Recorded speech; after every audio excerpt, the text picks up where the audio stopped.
everyone. Welcome to the Family Tree Talk podcast. Happy New Year. We hope you've had a good one. I am one of your co-hosts, Nathan Ward, and with me, as always, is Helen Tovey. Hi, Helen.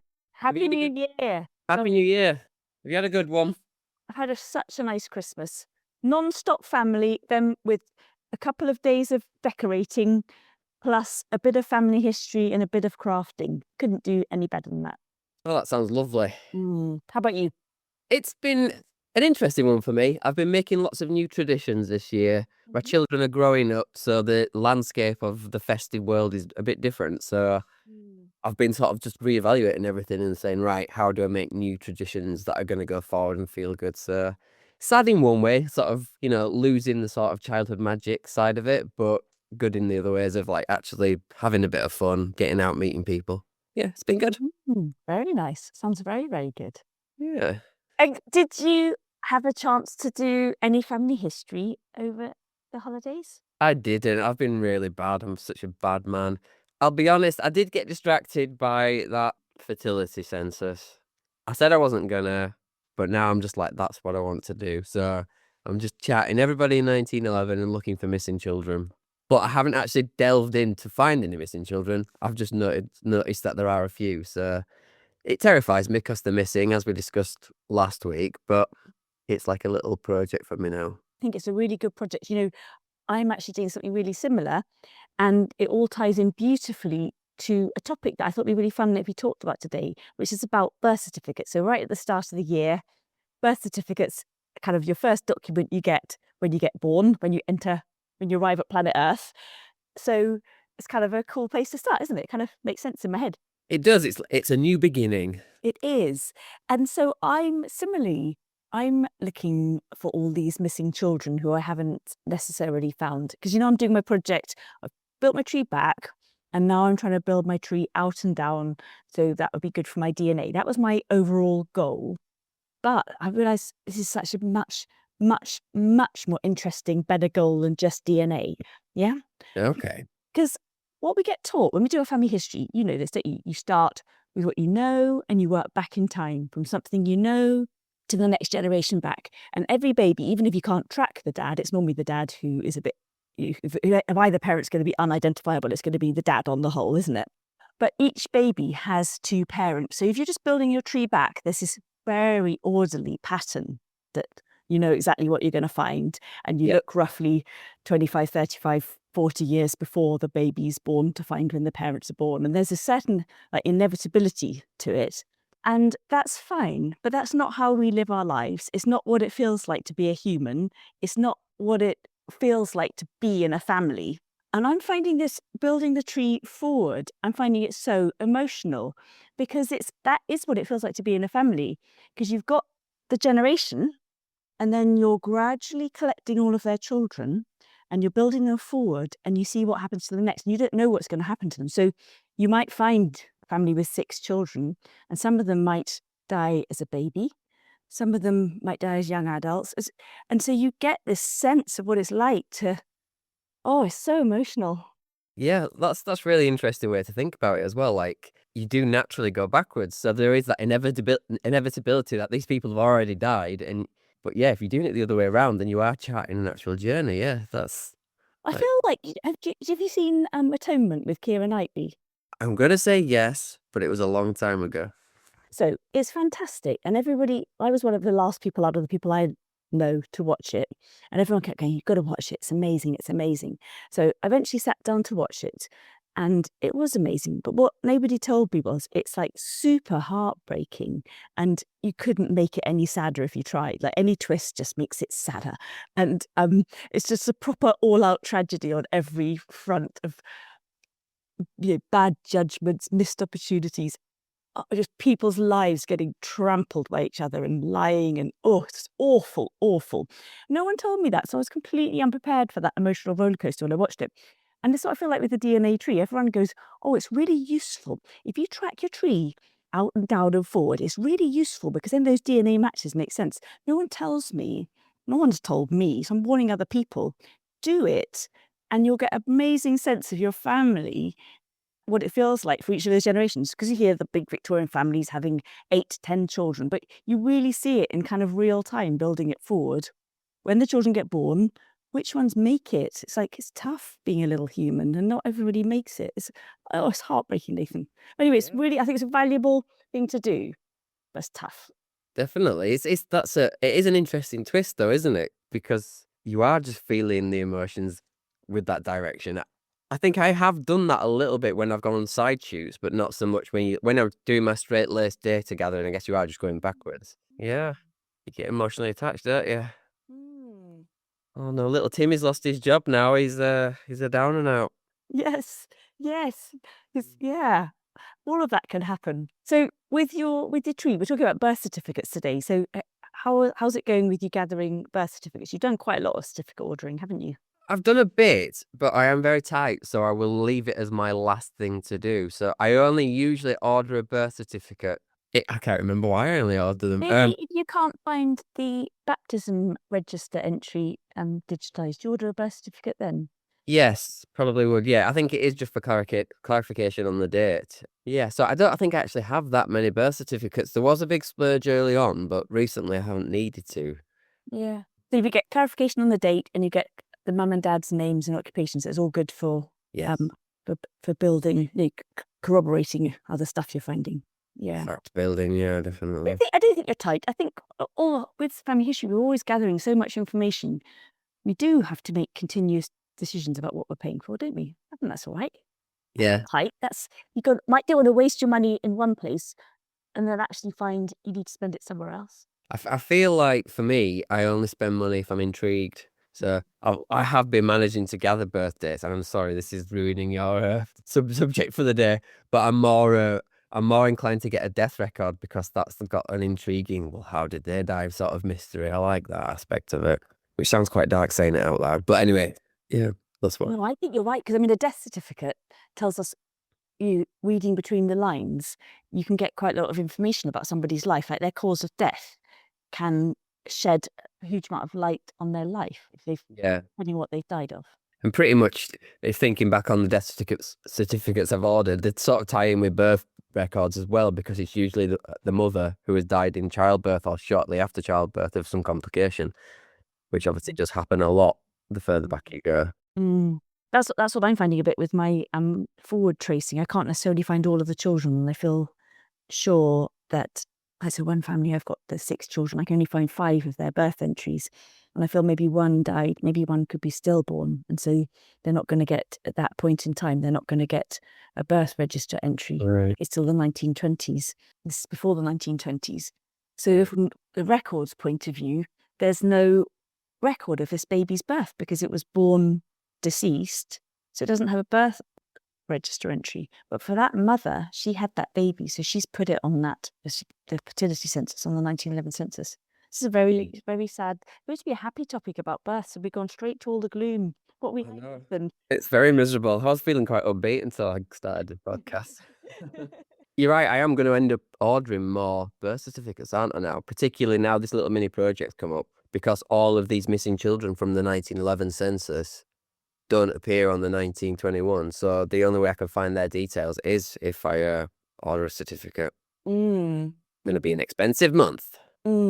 What I've been doing, I went over to the GRO certificates website, just on their search system, and then I went through for like about a 35-year time period, trying to try and capture every baby with the parents' names. So the dad's surname's Burke, the mother's maiden name's Green, capture all of those babies. And so I pulled them all off and put them on an Excel sheet. And then I knew, because I'm such a neurotic, don't want to miss anybody researcher. And I knew loads of them. I knew already there's a family down in London, which could get muddled with my family up in Liverpool, but I was like, I'm Manchester. So I knew some of them were wrong, and there's some other people down in Hampshire. But I thought, I'm going to get everybody, and then I'm going to sort them into just kind of like guessing sorting. So noting which registration districts those births are registered in, and also noting the year and the quarter that the baby's registered in. So this is without paying any money. And then I've managed to get my list of 5 out of my 6. And there was 2 little babies born in the same year, but they're only 1 quarter apart. So they can't be, it's not like one's born at the beginning of the year and one's registered at the end of the year. They're definitely 2 different families, because you can't have a baby 3 months apart. And Yeah. No. Yeah. And they're not twins. So so that's been helpful on the kind of trying to save money a bit. Yeah. Yeah. And trying to sort things out, who's plausible, who's not plausible. I kind of like that. I'm excited by the idea of actually doing some sleuthing as well. Like, Mm. it's nice, but obviously following the census and doing that. But when you're actually doing that, you're not necessarily looking as hard, if that makes sense. Whereas what you're saying, it's quite exciting to think, all right, I've got these missing children. They're not appearing on the main censuses. I've got to go and do some actual proper research and make sure the facts stack up and chase these people, because you don't even know the names technically, do you? No, you're searching without a first name. You haven't got a clue. It's quite exciting. It's a bit of a mystery. Equally very sad, but Yeah, yeah, yeah. I like that. Bad but useful. And I think what I'm going to find really interesting with this out down thing is I'm going to keep a list of how many additional people I get onto my tree. So these are all side branch people working them forwards. And like what are the odds of them having descendants? So somebody like my 3 times great grandparents, all of their descendants. So what's the odds of surviving? Because people always say you have something ridiculous like, I'm going to say it wrong. Why do I do this? Something like 20,000 fourth cousins. Something mad. It gets really mad when you get more distant cousins. So you might only have like 20 first cousins or less. I think I've got 5 or 6 first cousins. Yeah.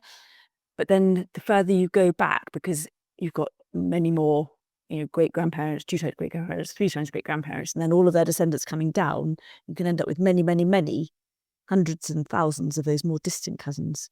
But equally, by the look of my research, there's even more of them which didn't make it to adulthood to have future DNA matches for me. Right. Crikey. Yeah. Sad, but equally it makes your tree a little bit more organised Yes. going forward. Less people to search. Yeah.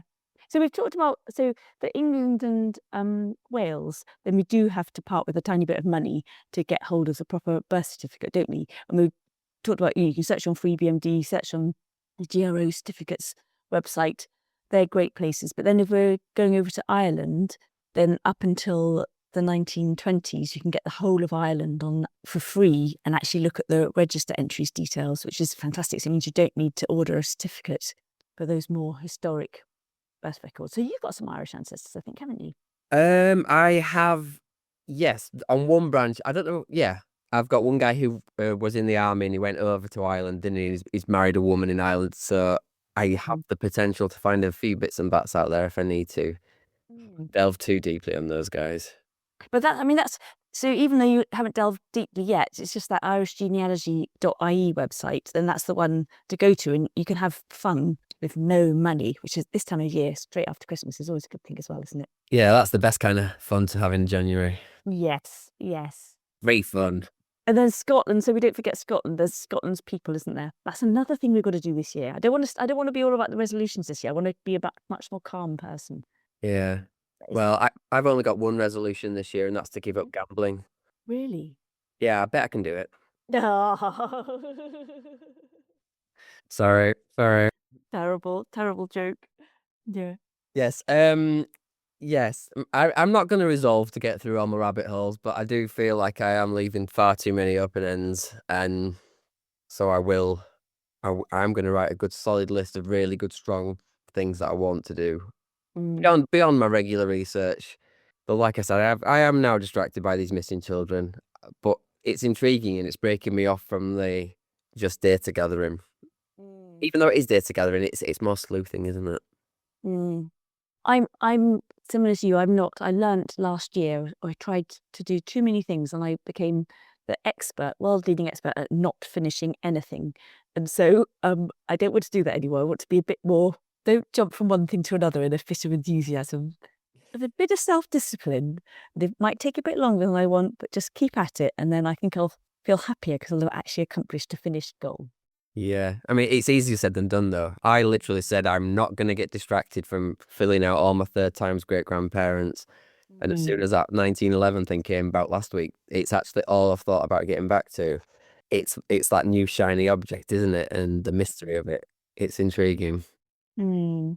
I think it's okay to have a few goals at one time. I am such a neurotic list maker. I'm allowed to have 8 goals this year for my family history, and I've filled in 4 of them. And then I was like, don't fill in the others, because otherwise it becomes a bit of a straitjacket that I will fail on, because I'll think of other things in the meantime, won't I? I'll work on these first 4 goals, and then other things will materialise. But don't fill up all the gaps, and I've got no wiggle room, have I? Oh. No, and you can stress yourself out, can't you? If you give yourself too many goals, you end up having too much to do, and then it is just like you're a rabbit in the headlights. You don't know what way to go or what to do.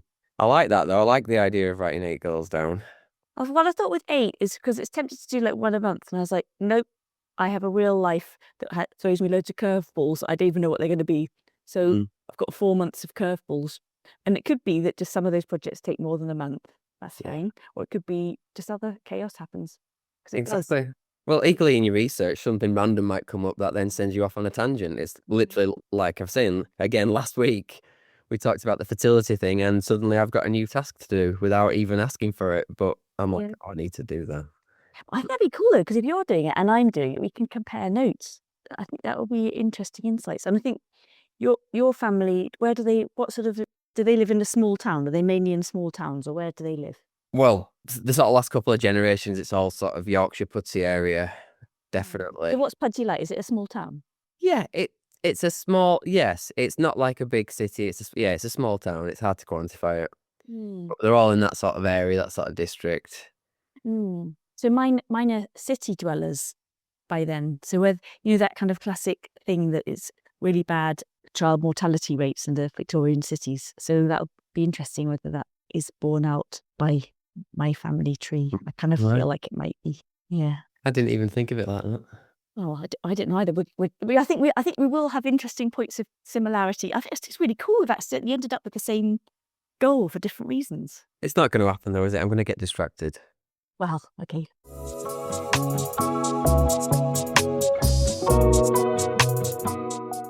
Have you seen, changing the subject entirely, that do you have Spotify? No. All right. On Spotify every year, this is my best Christmas present. It's my favorite thing. Every year in December, they do a thing called Wrapped, and it literally lists all the stats for your listening habits for the year. So it tells you like your top 5 most listened to songs, your biggest genres, where in the world you'd fit in because people like similar music to you, things like that. Lots of weird little things.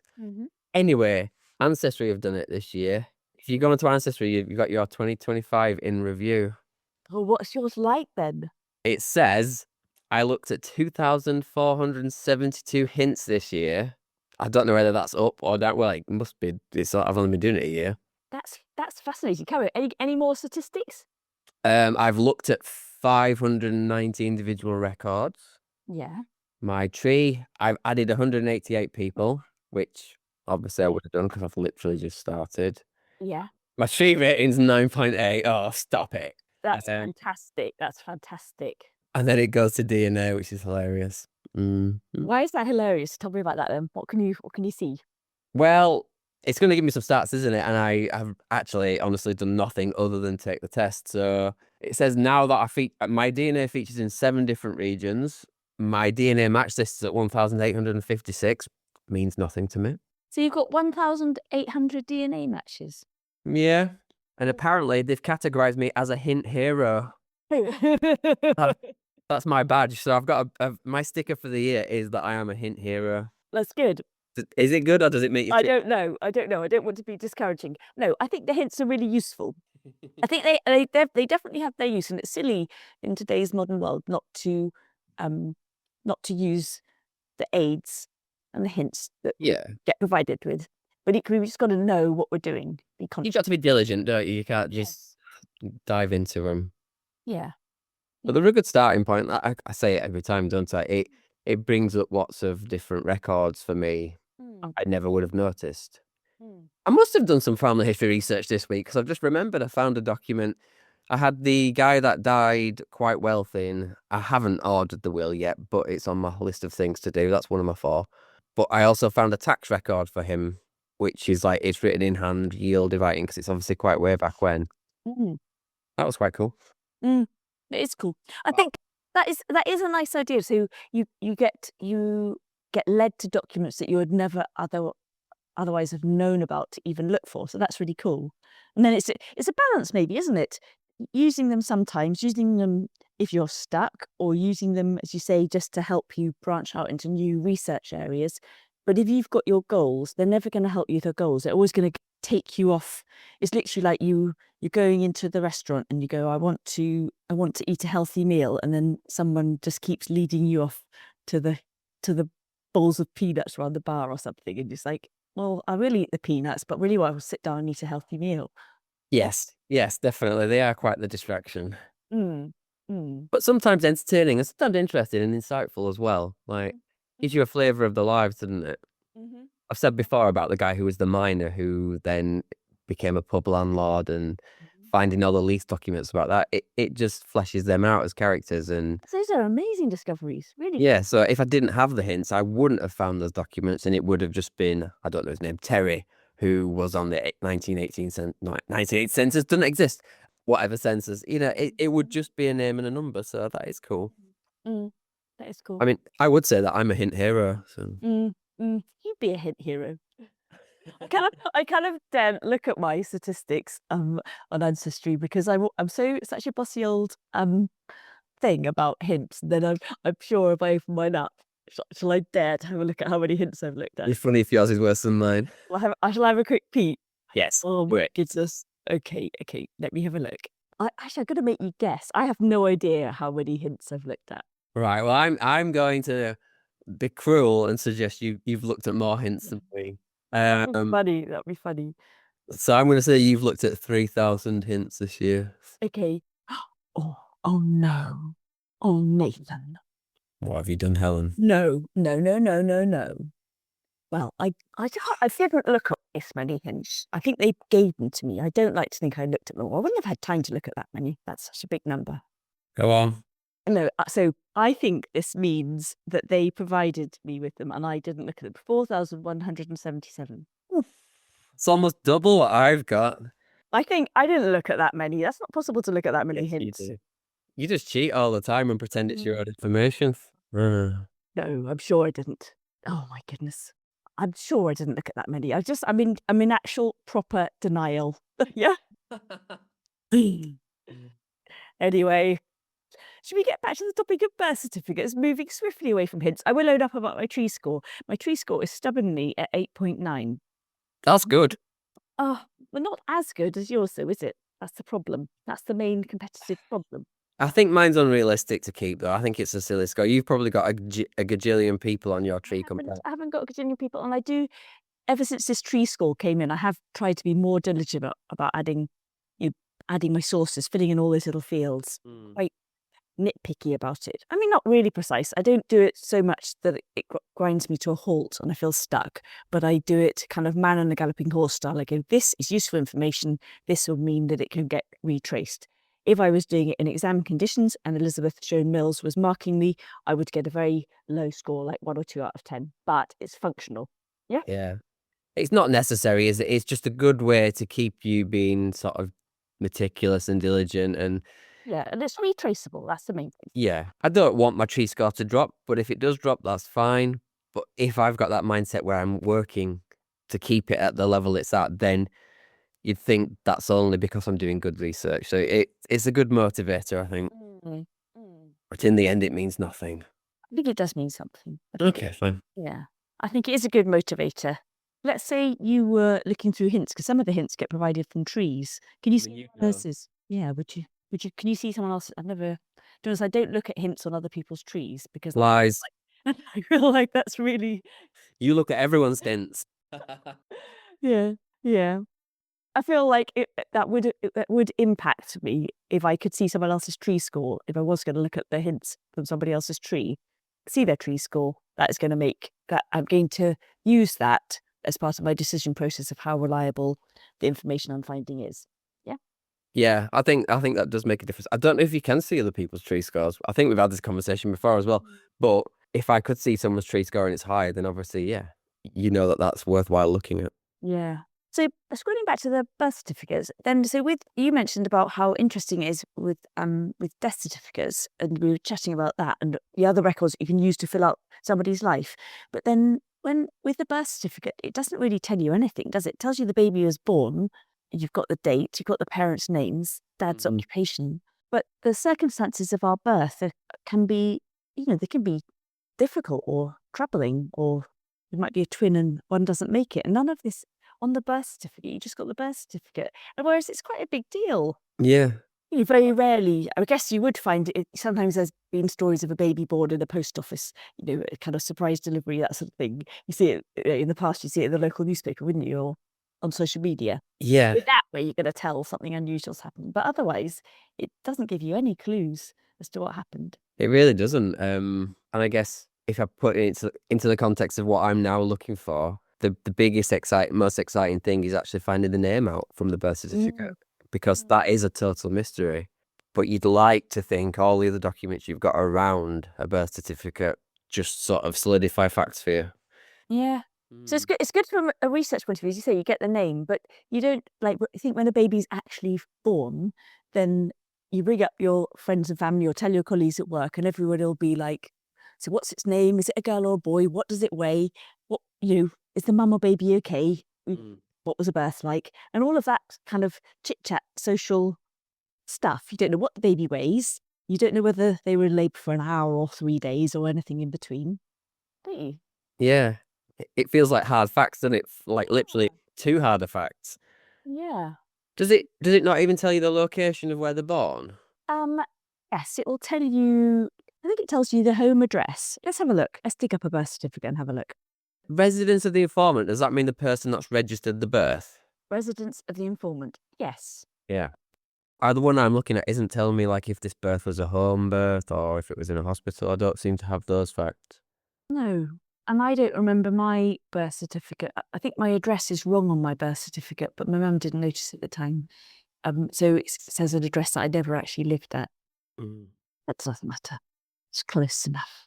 I've registered my children with completely different names, but I've never told anyone about it until now. So You haven't. You I did. haven't. No, I'm kidding. I really wanted to register them as like Apollo or something silly like that, but I didn't. Yeah. Yeah. I bet people have done it though. I think he would have done. And I mean, we've had this in. So Paul Chiddix does a wonderful article every other month in Family Tree, and he'll do quirky stories about people's, the names people have and stuff like that. And before Paul, there was a guy called Tom Woods, and he used to do geological miscellany and have funny names as well. And people have always done it for different reasons. Maybe after battles or ships. Hmm. Yeah.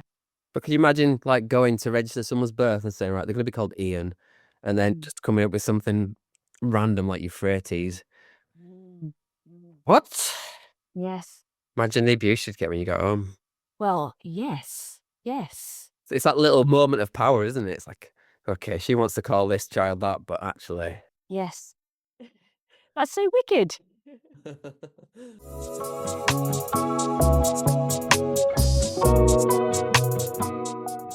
So birth certificates, they are pretty useful, but imagine over the next few weeks, we're going to talk about marriage certificates, death certificates, kind of get our head around, have a bit of a New Year fitness regime to make sure we're thinking about all those key records. So for you, which is better, birth, marriage or death certificates? Oh, that's a good question. I think I like marriage probably the best because I like the fact you get the father's names. Mm. So in a day together, in fact, it's that document gets me another generation back. Mm. So for that reason, I love that. But as mentioned, just purely for intrigue, I quite like the death certificate because it's like, why did this person die? Did they die young? So what's happened to them? It just gives you a bit of context and then gives you a bit more fabric to the people that are still alive in that family. Mm. I think I'd agree with you. And birth certificates are good. And as David Annell always says, if you can't find a birth certificate, we don't need to freak out. We need to look for evidence of their birth, don't we? So what we want is that date, and we want confirmation that the two parents are the ones we think they are. So if we can't find the actual birth certificate, we're looking for other records which could give us that information. Because the birth certificate is quite bald. It is just those facts, isn't it? Yeah. It doesn't provide extra. The thing that birth certificates gives you is proof of life, isn't that? And that's the big thing, isn't it? And again, I think I've said it several times on this podcast, but the fact that I want to do this 1911 missing child project, I am actually going to be wanting to use birth certificates more in the next couple of weeks than probably I have done for the last year because they suddenly become my only source. Mm. But you can also use, I would use parish register entries as well, particularly for that period, because if they'll be nice and detailed, they're going to give you the mum and dad's names, they're going to give you the dad's occupation. Lots of the baptism registers, at least some of them are going to mention the birth dates as well as the baptism date. So then you can just use those digitized online collections, for instance, on Ancestry, if they cover your counties of interest, because then that will save you. I know it only costs a few quid, but you may as well, once you're looking at lots and lots of babies, all those few quids add up, don't they? All right. The quality of your research wouldn't, I think, for the purpose of this project, get diminished by using the parish register entries for the early 20th century. They'd be fine. So the parish registers will give me information. Yeah, exactly the same, like, or really similar, not exactly the same, but similar enough for you to be able to confirm that the two parents are the two parents. You think the baby is the baby. Yeah. Right. Yeah. Will I get the names of that child? Yes. Right. Okay. You get the name, and then just by using the parish registers, the baptisms, and then you could also use burial register entries just to save a bit on our project for the sidelines. Yeah. Cool. So the parish registers will still give me a way to track other information that relates. Because obviously, like when I look at a birth record, I've got the father's name, I know the address, I know. So it ticks boxes for me because it ties documents to other documents. Yes, it'll give you enough information to tick boxes. Yeah, might say something like abode, and it will have the father's name, father's occupation, mother's name, baby's name, or child's name. Obviously, if it's a baptism record, you have to bear in mind they might not be an actual tiny baby. They could be a little toddler. They could be a child, couldn't they? Yeah. Getting baptized. But sometimes they do have the birth date as well in the column over on the left-hand side. Yeah. So Yeah. it's just a way of trying to think of how to save a little bit of money, isn't it? And because it's tempting to think, oh, from 1837 onwards, we've got birth, marriage, and death records, but obviously the parish registers continue on, don't they, into the future, even into the current. If people still get their children baptized, then there's still a parish baptism register entry for them. So it depends on the take-up for baptism, but there's still a valid place to look and potentially get information. Okay, In cool. the early 20th century. That sounds good. Yeah, because it's immediate as well. Yeah, it's just interesting because previously I have dismissed any information like this or not even bothered to look for it because I haven't been looking for these children that I didn't know existed, obviously. Yeah. So it's quite fascinating. Even though the names might link and maybe it would have probably appeared on a hint, because I haven't felt like I've been looking for these people because they're not on the censuses, I've just dismissed these documents. So this is going to be quite interesting to look at all this. Well, what I think you should do, that's what I'm going to do, that's what I think you should do, because I think it's a good plan, is go to the GRO, because we're looking for English ancestors or ancestors registered in England. Go to the GRO certificates index and search through there. It's a bit fiddly because it can only do a year plus or minus 2 years. So you're searching in like 5-year chunks. You have to specify male, then you have to repeat the search specifying female. So it's a little bit clunky like that. But also it means you have a really controlled search. You know precisely what you can work through the years. And doing male, doing female. I just change I do the search and then I change the gender and repeat the search because then it feels like less data input or whatever. Okay. And then once you've drawn up your shortlist, then you could go to the parish registers and verify what you found. Yeah, potentially if the parish registers are digitized. Yeah. Yeah. No, this all sounds good. It also sounds like a much bigger project than I think it is as well. It's not big. It's fine.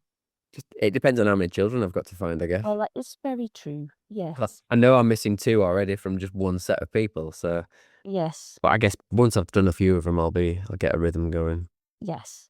Yes. Definitely. I've got a separate page on my research log for it where I'm just going to kind of gather children, sort them out, bundle them up, and next. Well, I guess there is an element of a full stop in there. It is sad because obviously they've all died, but it gets you to the end of that line of that particular person. It is sad, but it is useful because then you're not expecting to find DNA matches for them. No. Yeah. It's such a strange hobby, isn't it, family history? It's like really clinical, like you're a police detective, just looking at the details, not being emotionally involved, just data crunching, and then thinking a bit like a robot, how can I find the data I need or whatever? And then the other part of it is like being a novelist or something, and it's really to be on a therapist's couch going, oh, all this trauma I'm working through. I Yeah. didn't know it was going to be there. It is. It's fascinating. Like I said, I come at it usually from the cold hard facts, and then other days you get involved in one particular ancestor, and then you find yourself welling up just looking at a census document, and it's like, what has happened to me? Mm. It's so engaging, isn't it, on so many different levels? Mm. And your head goes to so many different places. So when we wake up in the morning, Jim brings me a cup of tea and we sit in bed and drink tea and eat biscuits. And he tends to do art on his tablet and I'll be doing family history. And we don't really talk about what we're doing, just do our thing. But then if ever I do talk about it, it's like so weird if you just suddenly drop into somebody's family history head. He was well, I was back in the 1910s and I was tracing my 2 times great-grandparents' grandchildren. It's all gone horribly wrong for them, and yeah, it's just, like, weird, isn't it? Yeah. But you're so engaged with it, aren't you? It just Yeah. feeling dull. Like, it's not weird to another family historian, it's just completely it's like, "Of course you are, Yeah. expected." But to anybody else, it's like just a strange pursuit. Do you know when we were talking about projects, Nathan? Yeah. And one of the things I'm most excited about, even though I do have a mixed feeling relationship with it, is we've got a cool course on AI for family history, and it's starting in just a few days' time. And I'm going to use it for, I think I waffled on about it the other week. I want to use AI to do some family history projects to help me transcribe records, help me map locations, help me find illustrations of planes, like not made up illustrations. I want to have find photos and things of planes, the correct models that my grandfather flew. Anyway, so this course is really great because what the tutor, Karen McCulloch, what she's going to teach us, she's going to teach us how to use lots of regular AI models to help build projects.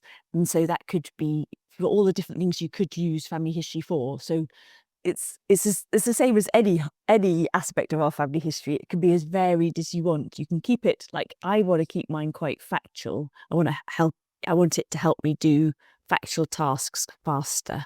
Yeah. So Mhm. like transcribing and creating databases and things like that. But then other people are would like to use it more creatively to create illustrations to go with their family stories that they're writing up, to actually write up their family stories, to create little slideshows and movies. So basically, Carol's going to teach us the skills we need to use AI tools to create fun and interesting outputs of our family history research that we can share with other people. So I think that's a cool thing because like what I was just saying a few minutes ago, that I don't talk to my husband that much about what I actually do with my family history. It's in my head. It's all the work we put into it and all the things we learn about the people who came before us, then sharing it. It's got to be important, hasn't it? Yeah, I think it does actually become a big part of it, doesn't it?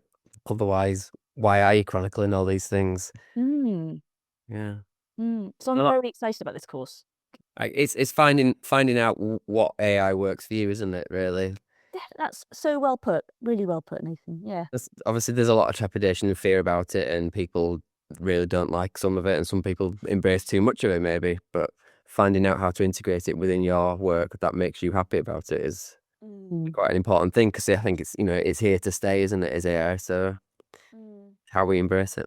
That's really, really wisely put. And I think also sometimes you can fear something because you don't know about it. So learning about it, even just a little bit, can help you think a bit in a slightly more complex way about it. And I've put aside all like the major danger sides of AI. We're not talking about it within that big global parameter. We're literally talking about how we might use AI for our family history. We're keeping it within the kind of genealogy sphere. The course starts this week by Carol McCulloch. It's all online, so anyone can enjoy it, wherever they are in the world. It is called the AI Bootcamp. It's going to be pretty intensive. Yeah. I hope you're going to join, Nathan. And we'll have 1 month of seeing what we can do with our family history of the course. Sounds good. Yeah. Yeah. I'm very excited. I can't wait. By the end of the month, I've got this amazing project which is finished just 1 month from now. Cool. I'll look forward to see what you get. Oh, yeah. I really hope it works. Yeah. Yeah. I mean, you know me, I love aeroplanes, so I want to see this map. Okay. That will really encourage me. Bit of human encouragement, definitely. So if anybody would like to sign up for the course, they just go over to our website, which is www.family-tree.co.uk. Go to the button which says webinars, and then you'll see it up there at the top. Carol McCulloch's course, which is the AI Bootcamp. First ever one we've ever run. Exciting stuff. Okay, well, thanks for listening then. Bye-bye.